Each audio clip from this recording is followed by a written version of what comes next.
यारा सिली सिली बिरहा की रात का जलना।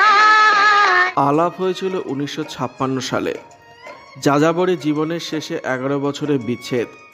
যাযাবরের কাছে কোকিলকণ্ঠী ছিলেন সাক্ষাৎ সরস্বতী, আর কোকিলকণ্ঠীর কাছে যাযাবর গায়ক ছিলেন জীবন ও প্রাণ শক্তির অপর নাম।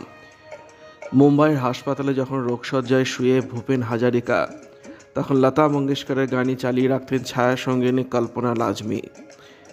লতা মঙ্গেশকর ও ভূপেন হাজারিকার দীর্ঘ 44 বছরের বন্ধুত্বে ঝড় বিতর্ক তো কম হয়নি। এমনকি সেই বিতর্কে লতাকে বিদ্ধ হতে হয়েছে ভূপেনবাবুর মৃত্যুর পরেও। কিন্তু সম্পর্কের সংজ্ঞাকে আমৃত্যু বন্ধুত্বের বন্ধনীতে বেঁধে রাখলেন দুজনেই।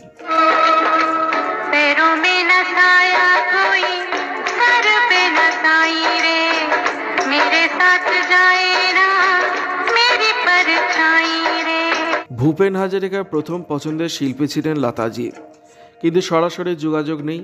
1956 সালে নিজের অসমীয়া ছবি এরাবাটার সুরে লতাজিকে দিয়ে গান গাওয়ানোর ইচ্ছে নিয়ে বন্ধু হেমন্ত মুখোপাধ্যায়ের সাহায্য চান ভূপেন হাজারিকা।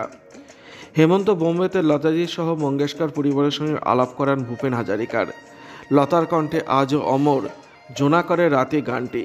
ভূপেনবাবু তার প্রথম হিন্দি ছবি এক পল তৈরি করেন 1986 সালে। সব গান গেয়েছিলেন লতা মঙ্গেশকর।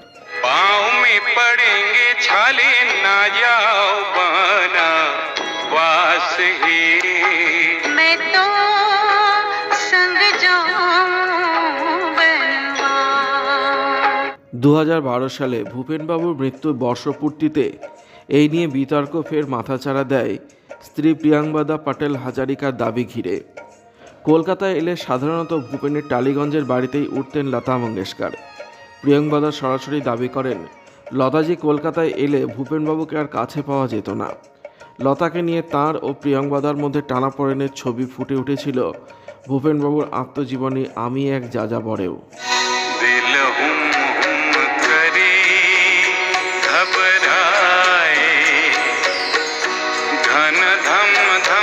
ভূপেনবাবু ও লতা মঙ্গেশকরের পাশে দাঁড়িয়েছিলেন ভূপেন হাজারিকা কালচারাল ট্রাস্টের চেয়ারপারসন কল্পনা লাজমি। তিনি বলেছিলেন, 5 দশক ধরে স্বামীর থেকে দূরে থাকা প্রিয়াঙ্গদা ভূপেনবাবুর মৃত্যুর পর ফিরে এসে এমন কাদা ছোড়াছুড়ি না করলেই পারতেন।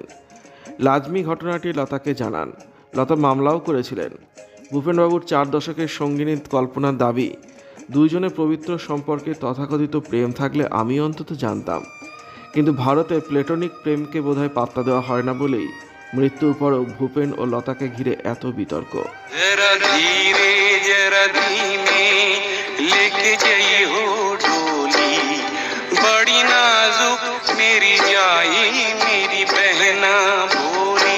লতা মঙ্গেশকরের যখন 80 বছরের জন্মদিন, ভূপেন হাজারিকা বলেছিলেন, আমি ভূপেন হাজারিকা ঈশ্বরকে ধন্যবাদ জানাচ্ছি, কারণ যে শতকে লতা মঙ্গেশকরের মতো মহান শিল্পী জন্মগ্রহণ করেছেন সেই শতকে আমিও জন্মেছি। 83 বছর বয়সে মুম্বাইয়ে চিকিৎসার জন্য আসা ভূপেনবাবুর অবস্থা দেখে চমকে উঠেছিলেন লতা। তারপর থেকে যোগাযোগ থাকত বোন উষার মাধ্যমেই। ভূপেনবাবুর মৃত্যুর 3 দিন আগে বার্তা রেকর্ড করে হাসপাতালে পাঠিয়েছিলেন। সময় ঘনিয়ে এসেছে জানতে পেরেই ফোন করেছিলেন।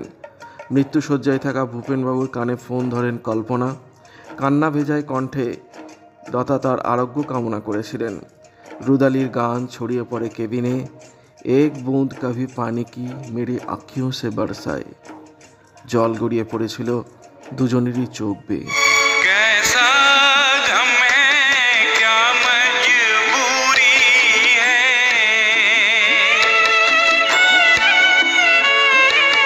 ভিডিওটি ভালো লাগলে লাইক করবেন, শেয়ার করবেন, কমেন্ট করে আপনার মতামত জানাবেন, আর অবশ্যই চ্যানেলটি সাবস্ক্রাইব করবেন। ধন্যবাদ।